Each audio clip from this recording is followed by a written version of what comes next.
vous êtes sur RTL. Periodiste espagnol. Et voilà, notre Don Diego de la Vega, à nous, Juan José Dorado. Et puis une petite nouvelle. Bonsoir. Bonsoir. Virginie Le Petit, Courrier International. Alors pourquoi Courrier International ? Parce que Courrier International est notre partenaire. Courrier International, vous le savez, c'est le journal qui repère et sélectionne et traduit toutes les pépites de la presse internationale. C'est exceptionnel. Bienvenue avec nous, Virginie. Allez, merci à tous les 5 d'être là pour refaire la France. À la une ce soir, on va parler de cette folle semaine politique, de l'ange Gabriel, comme on l'a appelé, et puis du gouvernement Attal. On va se dire qu'il fait froid, et oui, au cas où on ne l'aurait pas remarqué. On va parler des cabines d'essayage à la Poste, pourquoi faire, et puis des sacrés Français. Et ça, c'est vous, Virginie, qui allez nous en parler. À tout de suite. Jusqu'à 20h. Ils refont la France avec Anaïs Bouton. J'aurai donc un objectif, dire la vérité, agir sans attendre. Voilà ce que sera mon action à la tête du gouvernement de la France. Parce qu'il n'y a rien de plus beau, rien de plus fort, rien de plus grand que de servir la France et les Français. Et ça, c'est pas vous qui allez nous dire le contraire, les amis. Alors, après des heures d'attente et des rumeurs à n'en plus finir, Gabriel Attal, 34 ans, est donc devenu le plus jeune Premier ministre de la 5e. C'est ce qu'on appelle une ascension fulgurante. Député à 28 ans, secrétaire d'État, porte-parole du gouvernement, ministre délégué chargé des comptes publics, puis ministre de l'Éducation nationale. Il est devenu au fil des mois une des personnalités préférées des Français, au coude à coude avec Édouard Philippe. Qu'est-ce que ça dit, ça, Richard Verly ? Ça dit d'abord que le système français ne fonctionne quand même pas comme celui de nos pays respectifs. Parce que je n'ai pas l'impression qu'il y a beaucoup d'autres endroits en Europe où un ministre, sans doute très doué, après quelques mois passés au budget, après quelques mois passés à l'éducation nationale, devient Premier ministre. Donc, on sait... Cela dit, il n'y a pas d'autres pays non plus où il y a un président que personne ne connaît 2 ans. Ah, je vous ôte les... Non. Allez-y, Anaïs, absolument. C'est tout à fait juste. Il n'y a pas d'autres pays. Mais quand même, il peut y avoir des surprises électorales pour le suffrage universel. Mais là, pourquoi ça s'est passé ? Parce que c'est par la grâce d'Emmanuel Macron. Oui. L'ange Gabriel, il est là par la grâce de Dieu ou de Jupiter, Emmanuel Macron. Et à mon avis, il va très vite s'en rendre compte. On le voit déjà, puisqu'au fond, il a été Premier ministre un jour. Le jour où on a cru qu'il aurait la latitude pour former son gouvernement. Et ensuite, on s'est aperçu... Vous n'êtes pas sympa, Richard. On s'est quand même aperçu que toutes les nominations, soit ce sont des ministres vétérans qui ont obtenu, semble-t-il, si j'en crois la presse française, à leurs conditions. Et qui boudent. Voilà, de rester en poste. Et les autres qui ont été choisis ne semblent pas avoir été vraiment du fait de Gabriel Attal. Donc pour moi, c'est une affaire extrêmement française, mais, et j'arrive tout juste de Suisse, qui quand même fascine, parce que c'est la politique champagne, ça pétille, c'est jeune, ça marche bien, ça brille, et ça marche, parce que je peux vous dire qu'en Suisse, eh bien, Gabriel Attal, maintenant, on connaît son nom, alors qu'on ne connaissait pas le nom d'Elisabeth Borne, qui pourtant est restée en poste 2 ans et demi, je crois. Oui, ça, oui. Alors, j'ai décidé de vous faire discuter avec les merveilleux auditeurs de RTL qui laissent beaucoup de messages sur le répondeur de Lisa Marie Presley. Oh, je savais que j'allais la faire. Lisa Marie Marquez et Éric Brunet, pour les auditeurs ont la parole. Écoutez, par exemple, cette auditrice. Je voulais seulement dire qu'il faudrait relire le Cid de Corneille et qu'on trouve « Je suis jeune, il est vrai, mais aux âmes bien nées, la valeur n'attend point le nombre des années. » Voilà, ça concerne peut-être Monsieur Attal. Alors, elle est sympa, hein. La jeunesse, c'est un atout, Juan José Dorado. C'est un atout dans le sens que, effectivement, il va avoir de l'entrain, il va essayer d'aller de l'avant, justement, comme disait Richard, parce que au sein de son gouvernement ou du gouvernement de M. Macron, il y a des poids lourds qui vont pas lui faire la vie facile. C'est un atout, comme ça l'a été certainement pour Emmanuel Macron. Mais vous savez, pour les Espagnols, c'est pas si étonnant que ça. Nous, la moyenne de nos présidents de gouvernement, ils sont tous dans les 40, 42, 43, 44 ans. Donc en Espagne, les présidents des gouvernements arrivent très tôt à la tête du gouvernement. Donc c'est pas étonnant. Plus d'expérience, Juan José. Non, pas forcément, beaucoup plus d'expérience. Mais c'est vrai que le cas Attal est quand même assez particulier parce que, comme Richard l'a dit, quelques mois passés à l'éducation, quelques mois passés au budget, quelques mois au porte-parole là. En fait, c'est quelques mois. Et c'est vrai que c'est ça qui est étonnant, c'est qu'il a été propulsé comme ça, mais on sait bien que Emmanuel Macron aime faire des surprises. Lui-même en a été une, et voilà qu'il nous propose une 12e avec Monsieur Attal. Et c'est pas fini, d'après ce qu'on a compris. Eva Morletto, est-ce que la bataille politique autour des classes moyennes en France est lancée? Il a l'air de considérer le Premier ministre, c'est son cheval de bataille.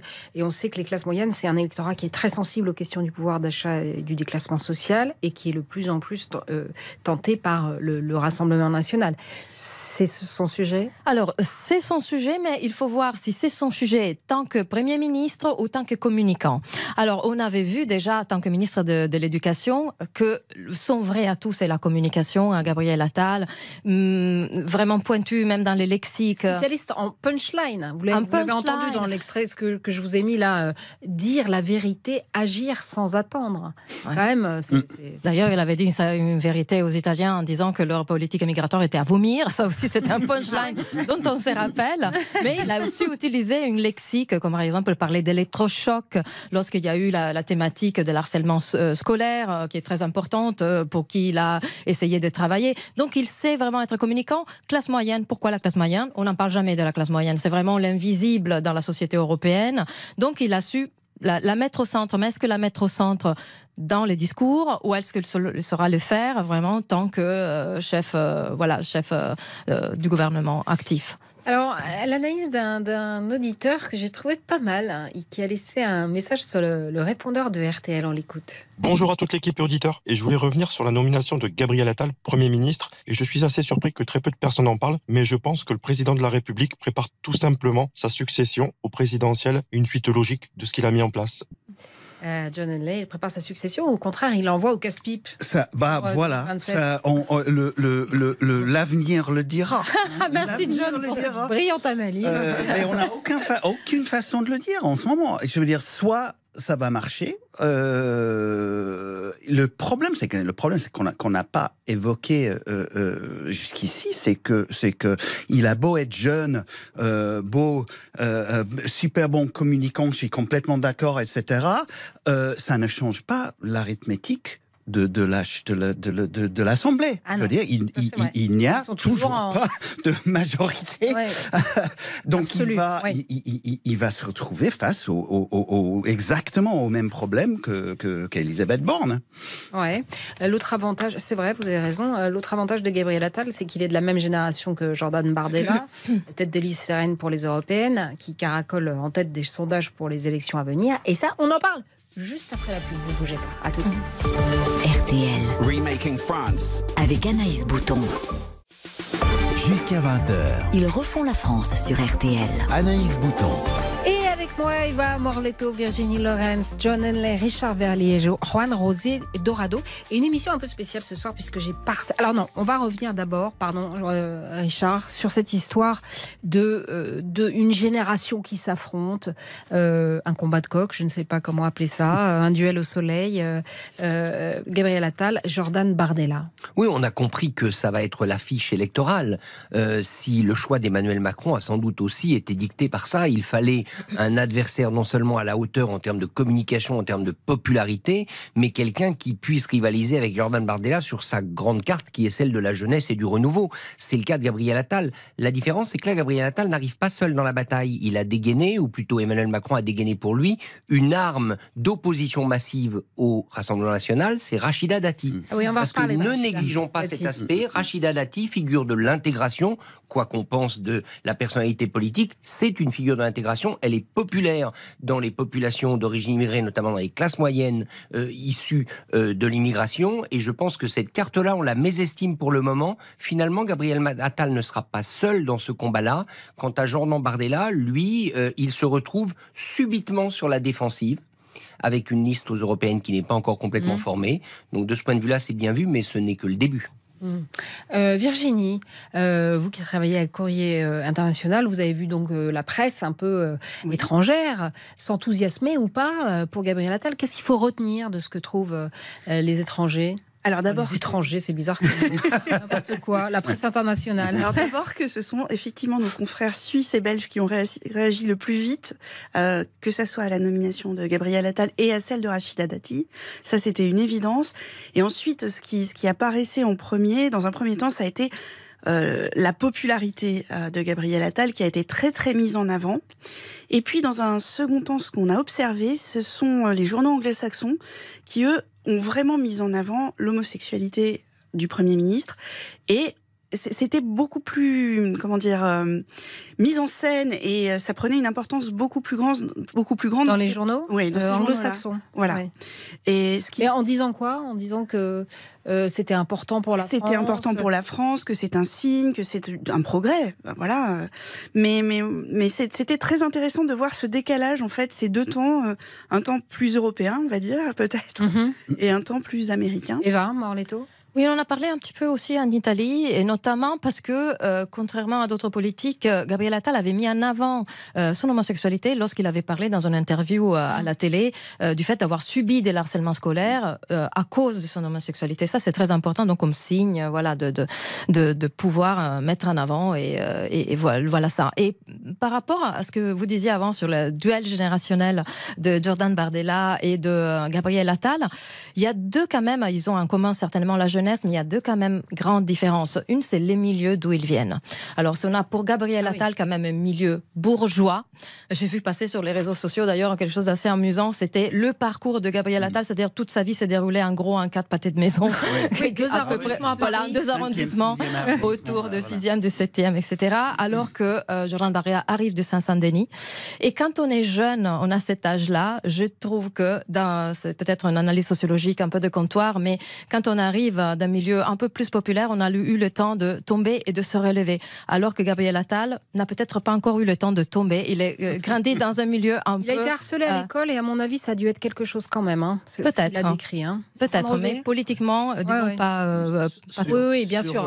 Sur son homosexualité, nous, on a juste signalé dans la presse espagnole qu'il l'était, parce que lui, il l'a dit. Peut-être aussi parce qu'au sein du gouvernement espagnol, il y a plusieurs ministres, notamment le ministre de l'Intérieur qui est homosexuel, et tout le monde le sait. On avait jusqu'au mois de juillet une secrétaire d'État qui criait qu'elle était bisexuelle, et ça ne posait pas non plus des problèmes. Je veux dire, on ne s'intéresse pas trop à ça. Et sur le Bardella et Attal, j'ai de la peine pour le candidat aux européennes des Renaissances. Parce que là, vous parlez Attal, Bardella, mais oui, c'est pas Attal qui va aller en tête. C'est pas Attal qui va aller faire la campagne électorale. Ouais. Alors, où est-ce que le candidat des Renaissances va-t-il aller? Que va-t-il faire? Je commence à avoir vraiment de la peine. En plus, si c'est M. Véran, si c'est M. Véran. Si c'est M. Véran, mais c'est quand même dommage qu'on est en train, à mon avis, de tuer, par exemple, la campagne électorale des Renaissances, parce que le duel entre ces deux leaders me paraît assez restrictif par rapport à ce qui est en jeu. Alors, je le rappelle, dans le nouveau gouvernement, 14 ministres, 7 hommes, 7 femmes, 2 super ministères, l'un autour du social, l'autre autour de la jeunesse, de l'éducation et des JO. C'est bizarre ce truc, Richard Verly, non ? Non, je ne crois pas que ce soit bizarre, parce que de toute manière, là encore, on voit bien que la nouvelle ministre de l'Éducation, qui est donc l'ancienne ministre chargée des Sports, elle est là dans un domaine où Gabriel Attal a commencé par dire qu'il garderait l'école avec lui, si je ne me trompe pas, qu'il l'emmenait avec lui. Donc on voit bien qu'au fond, ils vont à mon avis, se partager les tâches. Et puis, les JO... Il y a une seule personne qui va s'occuper des JO dans ce pays, c'est Emmanuel Macron. Ça va être lui le grand ordonnateur des JO, bien évidemment. Est-ce que vous pensez que les JO, dont il espère tirer le profit, pas pour lui personnellement, mais aussi pour le pays, vont échapper à Jupiter? Par définition, les Jeux Olympiques, ça tombe dans l'escarcelle de Jupiter. D'accord. Bon, allez, coup de barre à droite, on va bien voir ça dans un instant sur RTL. À tout de suite. Jusqu'à 20h. Ils refont la France avec Anaïs Vélo. Jusqu'à 20h. Ils refont la France sur RTL. Anaïs Bouton. Et avec moi, Eva Morletto, Virginie Le Petit, nom d'un chien, je vais y arriver, John Henley, Richard Verly et Juan José Dorado avec cette émission un peu spéciale sur cette folle semaine politique. On écoute le nouveau Premier ministre. Moi, ce que je veux, c'est de l'action, de l'action, de l'action, des résultats, des résultats, des résultats. Et puis, c'est l'énergie des femmes, des hommes, engagés à 200% pour répondre aux attentes des Français. Vous parlez de punchline, Eva Morletto, là on est dans de l'action, de l'action, de l'action, des résultats, des résultats, des résultats, hein, John. Maintenant, il faut les avoir. Hein. Faut ces résultats-là. Je pense que c'est ça que les Alors, c'est une équipe, un coup de barre à droite, John. Oui, bien sûr. Ce qui est assez logique, parce que c'est évidemment de la droite que Emmanuel Macron a besoin par rapport à ce que vous disiez tout à l'heure. A besoin de vote exactement dans l'Assemblée. Ouais. C'est ce problème qui reste et qui risque vraiment d'accabler la deuxième, son deuxième mandat. Mm-hmm. C'est un président sans majorité, sa capacité d'action est extrêmement limitée. Et je pense que c'est ça. Donc, en partie, la nomination de Gabriel Attal, c'est peut-être un signal que c'est un peu la fin des grands chantiers, des controverses, maintenant, ça va être un sorte de changement de mood, la musique va changer un peu, tout va devenir peut-être un peu... Il cherche peut-être plus la confrontation, il a les deux grands chantiers. Ah oui, vous dites sont clos. Sont clos. Moins, ouais. Et maintenant, c'est un changement de ton. Ou c'est ça ce qu'il veut. Si ça va marcher ou non... On verra bien. Mais c'est clairement un Alors, vous l'avez dit, Richard, vous l'avez tous dit d'ailleurs, la chérie sur ce pudding gouvernemental, c'est quand même Rachida Dati. C'est un peu comment dirais-je, la surprise du chef. Allez, une première phrase très commentée pour la nouvelle ministre de la Culture. La Ve République a permis qu'en France, la culture ne soit pas un bien comme un autre. Alors chacun sait que j'aime me battre. N'ayez pas peur. Et ça fait penser à ça. Non abbiate paura. N'ayez pas peur. Alors parce que ça c'est qui c'est ça C'est Eva Morletto, c'est le pape. Ouais, voilà. Alors elle l'utilise évidemment à dessein, cette expression, n'ayez pas peur. Pourquoi ? C'est étrange, non, Eva ? Vous avez il faut peut-être avoir peur. Hein, vu certains bilans, déjà, quand elle était avec Sarkozy, ou certaines phrases qu'il y avait, peut-être que quelques craintes est justifiées. Mais c'est vrai que cette nomination de Rachida Dati porte quand même le gouvernement avec une affichée, je vais dire, mouvement à droite. Mouvement à droite qui était déjà un peu évident, je veux dire, depuis les débuts du macronisme. Là, maintenant, on a cette image de Gabriel Attal qui veut revenir en 2017, c'est-à-dire avoir une fraîcheur de la jeunesse, etc. Et surtout, cette partie qui était en marche, qui n'était pas ce sorte de mix comme ça, un peu liberticide qu'on a vu ces derniers temps avec des lois... Liberticide, oui, avec des lois... Pourquoi liberticide ? Parce qu'on a mis en place 12 049.3, parce qu'on a... par la Constitution. C'est pas tout à fait, mais par le peuple est perçu comme quelque chose de liberticide, comme si on arrivait à un État un peu plus autoritaire. Je dis pas que c'est pas légal, je dis pas qu'on est dans un régime, absolument pas. Vous savez bien que je suis là depuis 20 ans et qu'on c'est vrai, vous aimez la France. Je vais pas maintenant critiquer dans ce sens, mais j'ai dit souvent était perçu comme voilà, beaucoup de lois, un endurcissement de la police lors des manifs, la retraite, avant encore les gilets jaunes. C'est-à-dire, on s'est un peu enlisé dans ces processus-là. Mais on veut redonner, parce que finalement, pourquoi il est élu Macron en 2017 ? Parce qu'il redonnait de l'espoir, parce qu'il était jeune, parce qu'il venait de la gauche aussi. Donc, il avait cette âme-là. Et on revêt cette âme-là. Et maintenant, on a Rachida Dati qui confond un peu les cartes. Parce que, voilà. Pour vous, ça brouille un peu Ça brouille un peu. Le message qui est envoyé à la nation. Non, Juan José, vous n'êtes pas d'accord ? Non, moi je suis déjà un peu déçu qu'elle soit au gouvernement parce que je l'ai entendu lors des dernières élections législatives tirer à boulet rouge sur les Macron, sur le gouvernement de Renaissance. Vous savez bien que ça c'est le jeu politique. Mais vous savez, comment dire, les politiques doivent aussi avoir quand même une certaine éthique. Vous ne pouvez pas, si vous vous rappelez, lors des primaires au Parti socialiste qui ont permis à Hamon d'être candidat, tous les candidats socialistes à l'époque avaient signé un papier comme quoi ils s'engageaient. La parole politique, elle est dépréciée du moment où vous faites le contraire de ce que vous dites. Et c'est le cas, malheureusement, pour Rachida Dati. C'est quelqu'un que j'aime bien. D'ailleurs, vous le connaissez mieux que moi, puisqu'il y a un podcast et vous l'avez interviewé. L'excellente tenace. C'est super l'interview que vous avez faite de Rachida Dati. Elle parle très clairement.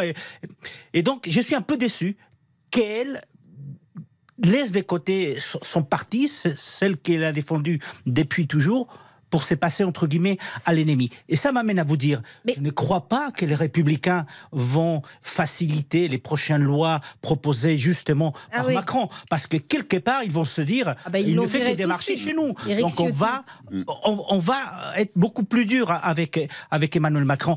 Et l'aile gauche des Renaissances, vous faites quoi ? Il y a certains qui commencent à dire qu'ils vont peut-être former un groupe à part à l'Assemblée nationale. Ça, c'est un sujet, Juan Rosé, vous avez voilà. Virginie, Petit. Oui, alors, donc les Suisses, donc la Tribune de Genève qui a réagi très très vite hier, disait que c'était l'effet waouh de ce nouveau gouvernement et que c'était ça vraiment qui créait la surprise bien plus que la nomination de Gabriel Attal en fait, et que c'est ça déjà la vertu. S'il y en a une de Rachida Dati. Après, et je crois que c'est dans El País où on a lu aussi que c'est une nomination qui enterre définitivement la doctrine selon laquelle il ne peut pas y avoir de ministre mis en examen. Oui. Ça enterre complètement ça. Oui. Donc effectivement, c'est très polémique. Moi, je trouve pour cette raison-là, également, au-delà de la politique et de la frange qu'elle représente. Je suis complètement d'accord avec vous. L'aspect qu'on n'a pas évoqué aussi, c'est l'importance pour la mairie de Paris. Je pense que ça faisait vraiment un élément essentiel dans le calcul. Moi, la seule chose que je voulais juste ajouter à toute cette discussion, c'est que j'ai réfléchi à ça hier soir, avec toute cette pluie d'annonces, etc. La politique, ça doit être à peu près la seule profession où on peut quand même très bien et très honorablement faire son boulot et être viré comme ça pour une raison qui n'a rien à voir du tout avec votre compétence, avec vos capacités, avec ce que vous avez fait. Et c'est quand même un... c'est ce que je disais, Francis. Francis, qui est un des auditeurs qui a appelé, qui a laissé un message sur le répondeur. Je rappelle que vous pouvez laisser des messages sur le répondeur ou sur le site rtl.fr et qu'on vous écoutera et vous appelez surtout le 3210. On écoute Francis, il a un peu la même vision que vous. Et puis après, on parle d'autre chose. Je suis complètement consterné de voir encore une fois de plus qu'on fait un casting, on se croirait un petit peu à Star Academy où chaque ministre va faire du mieux qu'il peut et une fois qu'il est nul, il se fait dégager au suivant. Donc le nouveau compose avec ce que l'ancien a laissé. Alors vous dites qu'ils ne sont pas forcément nuls, mais qu'en tout cas, même quand ils ont bien fait leur boulot... Moi, je pensais particulièrement... absolument rien contre Stéphane Séjourné, qui est le nouveau ministre des Affaires étrangères, mais Catherine Colonna a fait un boulot exceptionnel. Ah bon ? Et elle est... elle est remerciée comme ça. Parce que, pour des besoins politiques. Richard, une lichette ? Le lecteur a raison. La politique, c'est la Star Academy. L'auditeur a raison, qui peut être aussi le lecteur, puisqu'RTL peut se lire aussi sur écran. Il a absolument raison. La politique, en tout cas vue par Emmanuel Macron, c'est la Star Academy, et c'est la Star Academy pour deux raisons. D'abord parce que je crois qu'Emmanuel Macron croit viscéralement que la communication, c'est l'élément clé de la politique. C'est l'image, quand il dit l'audace et tous ces mots, c'est des mots qui sont essentiellement des mots de communication, et deuxièmement parce qu'il pense que le casting c'est quelque chose de très important, et donc il choisit des personnages et il les garde et il les entretient. Ou pas. Mais enfin, notons quand même pour jouer un rôle. Notons quand même que Bruno Le Maire est aux finances depuis 7 ans, et qu'apparemment il est indéboulonnable. Donc dans la Star Academy, certains n'ont plus de boutons. Ça peut être aussi la Star Academy de fusibles, parce qu'Elisabeth Borne, je ne sais pas donner une évaluation de son opéra, mais c'était très difficile, tout le passage qu'elle a fait tant que Premier ministre. Et on a l'impression que maintenant, elle s'est salie sali avec un sale boulot sur la réforme des retraites et tous les dossiers difficiles. Et maintenant, on donne les cartes à Gabriel Attal. Alors, une petite pensée d'Eva Morletto pour la première ministre qui est partie. Solidarité féminine. Solidarité féminine. Allez, nous poser dans un instant. Mon pays, ce n'est pas un pays, c'est l'hiver. Mon refrain, ce n'est pas. À tout de suite sur RTL. C'est rafale, ma maison, ce n'est pas ma maison. C'est froid dur, mon pays, ce n'est pas un pays, c'est l'hiver. Jusqu'à 20h. Ils refont la France sur RTL. En commun. Anaïs Bouton. Ils refont la France sur RTL. Et avec moi, Eva Morletto, Virginie Le Petit, John Henley, Richard Verly, Juan Rosé Dorado. Je vous rappelle que nous sommes au mois de janvier, que nous sommes en plein hiver et que ces degrés, c'est normal d'avoir du froid. Ce qui n'était pas normal, c'était les degrés que nous avons eu au mois de décembre. Et vous savez, on n'a pas passé le pire, parce que le pire, souvent le mois de février, c'est le plus court, mais c'est le plus froid. L'hiver, c'est l'hiver. Voilà. Ben voilà, elle avait raison cette auditrice parce qu'on en a entendu parler toute la semaine sur toutes les chaînes d'information continue, c'est l'hiver, la 13 est bloquée, etc. Et finalement, elle a appelé le 3210 pour nous dire que l'hiver, c'était normal qu'il fasse froid. Alors, le truc, c'est que quand même, en France, est-ce que ça se passe aussi chez vous ? Il tombe 3 flocons de neige ou même un peu plus. La 13 est bloquée, c'est-à-dire que les gens sont dans leur voiture, etc. La Grande-Bretagne, c'est pire. Ah bon ? Oh, la Grande-Bretagne, c'est pire. Parce que nous, parce que d'abord, il n'y a pas l'investissement dans les services publics, dans les services. Mais il neige souvent là-bas, il pleut tout le temps. À peu près pareil que le nord de la France. Je veux dire, géographiquement, on n'est pas très très loin. Mais non, les premiers flocons de neige, on est littéralement l'excuse de l'équivalent britannique de la SNCF, donc les trains, qui ont dit il y a 2-3 ans, il y avait une demi-heure de neige, c'était la mauvaise sorte de neige.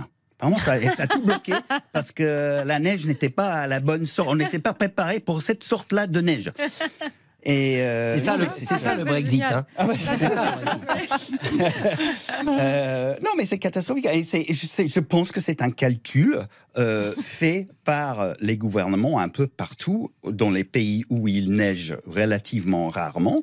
C'est-à-dire qu'il neige relativement rarement. Et voilà, c'est le pari qu'on prend. Et c'est le prix qu'il faut payer. Ce n'est pas la peine, ça ne vaut pas la peine d'investir énormément dans tout l'équipement nécessaire pour tout ça, parce que ça n'arrive qu'une fois par an. Il y a un monsieur qui nous rappelait ça quand même. Écoutez. Dès qu'il y a un peu de neige, les voitures, ils s'empilent, ça ne roule plus. Je comprends pas, j'ai 70 ans. Et il y a plus de 60 ans de ça. Les voitures qu'il y avait, c'est des Dauphines, des Simca 1000, des conneries propulsion arrière, c'est des vraies savonnettes. Et les gens étaient à l'heure au boulot. Eh ben oui, monsieur John Henley. Les gens étaient à l'heure au boulot, même avec des voitures avec des propulsions. Eh bien, ensuite, je vous confirme qu'ils sont toujours à l'heure au boulot.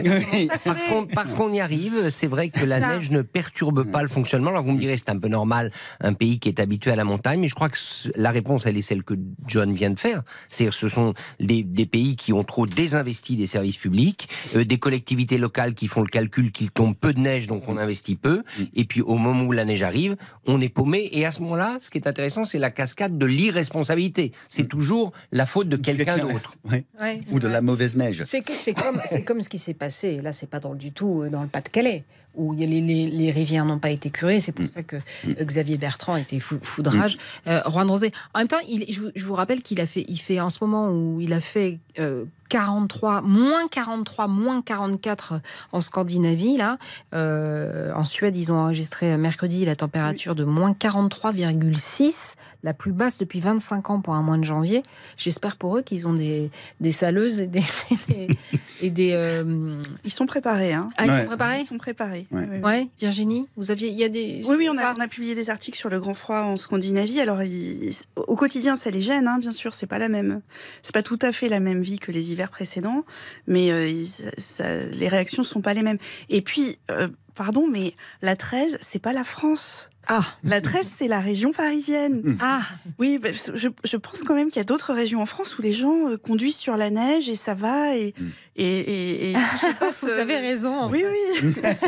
Vous avez raison. Nous, on est rarement bloqués en Espagne, pas parce qu'on a beaucoup investi pour déneiger, mais tout simplement parce qu'il neige très peu. Ouais. Donc déjà, on n'est pas la Suisse, donc il neige très peu. Et après, par contre, on a un petit avantage, c'est qu'effectivement, étant un pays très décentralisé, très rapidement, les mairies et les régions mettent à disposition effectivement le nécessaire pour qu'on ne soit pas bloqué. Mais si ça marche, c'est parce qu'il neige très peu. Non, en Italie, il y a des régions où il neige beaucoup, sur les Alpes, etc. Mais en Italie, on est très individualiste. Oui, donc ça dépend vraiment des régions. Donc si en Trentino, donc dans le nord-est, il y a 2 flocons de neige à 5h du matin, à 5h30, les routes sont propres et vous pouvez rouler tranquillement. S'il neige à Rome, c'est le chaos total. Donc ça dépend vraiment où tombe la neige. Vous voulez ajouter quelque chose, Virginie Le Petit ? Oui, alors une note un peu pessimiste quand même, parce que ça, c'est un épisode malheureusement exceptionnel et pendant ce temps-là, la température de surface des océans bat des records, des records de chaleur. Donc, certes, on a froid, mais c'est normal. Enfin, c'était normal et ça ne va pas forcément durer. Oh là là. Bon, allez, une pause. Et dans un instant, on va rester avec vous. Et on va dire sacré français avec vous, Virginie. RTL. Sie erfinden Frankreich neu. Ils refont la France. Avec Anaïs Bouton. Jusqu'à 20h. Ils refont la France sur RTL. Anaïs Bouton. Et avec moi, Eva Morletto, John Henley, Richard Verly, Juan Rosé Dorado et Virginie Le Petit. Virginie Le Petit, vous êtes journaliste chez notre partenaire Courrier International, qui est un journal qui repère, qui sélectionne, qui traduit toutes les pépites de la presse internationale. Et là, vous nous avez déniché une pépite et c'est notre petite rubrique Sacré Français. Sacré Français. Oui, vous avez droit à une petite musique, Virginie. Sacré français. Alors, de quoi vous allez nous parler aujourd'hui ? Alors, l'article qu'on a sélectionné cette semaine, c'est un article qui s'intitule « Tout ce que le Royaume-Uni aurait à gagner si les Français étaient aux commandes du pays ». Donc, mais ça, c'est une bonne nouvelle voilà. pour vous, John. C'est une très bonne nouvelle. D'accord. Ah bon ?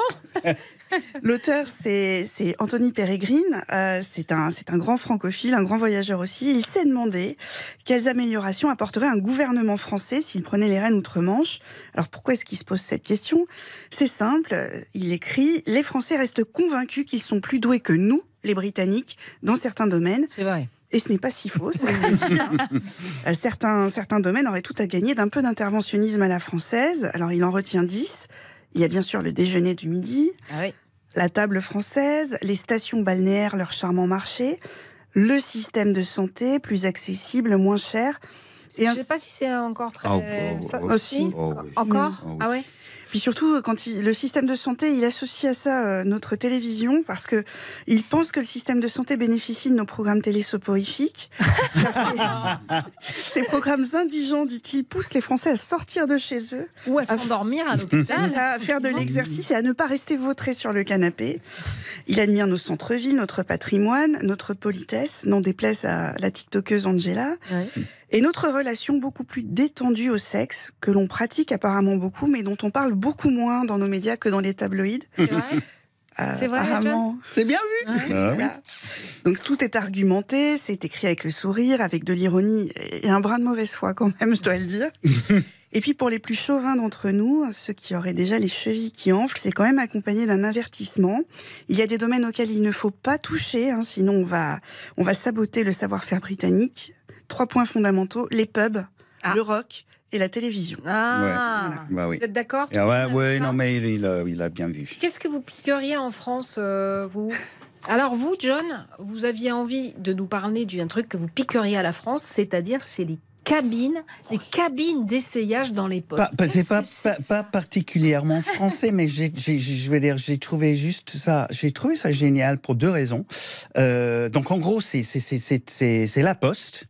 Ouais. En France, qui expérimente avec des cabines d'essayage dans des bureaux de poste pour des gens qui vont chercher les vêtements qu'ils ont commandés en ligne pour qu'ils puissent les essayer avant de les renvoyer, parce que je ne sais pas quel pourcentage de vêtements achetés en ligne sont renvoyés après. Donc ça évite, ça économise. C'est effroyable d'ailleurs en termes d'écologie. Ouais, voilà, ça économise le voyage aller-retour entre chez vous et la Poste. Donc j'ai trouvé juste ça bien, parce que la Poste, c'est quand même une sorte de mastodon à la française, pas très réactif, pas un peu énorme, pas super, etc. Et c'est un bel exemple d'initiative et de flexibilité, et surtout parce que je sais pas, ça a un petit peu défrayé la chronique en France, où ça a été de toute façon couvert dans les médias britanniques.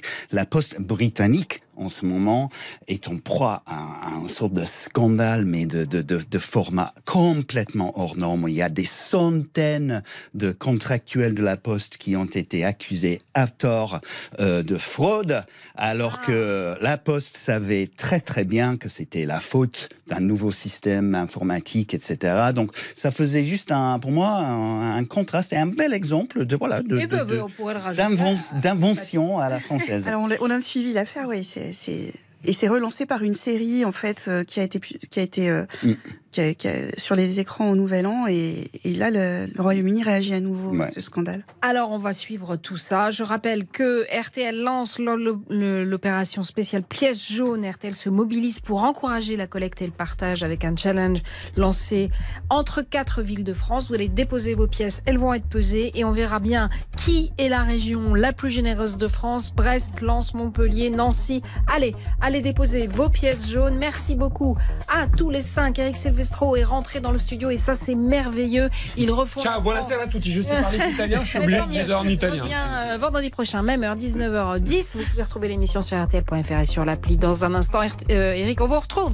Mais avant l'essentiel de l'actualité avec Victor Pourchet.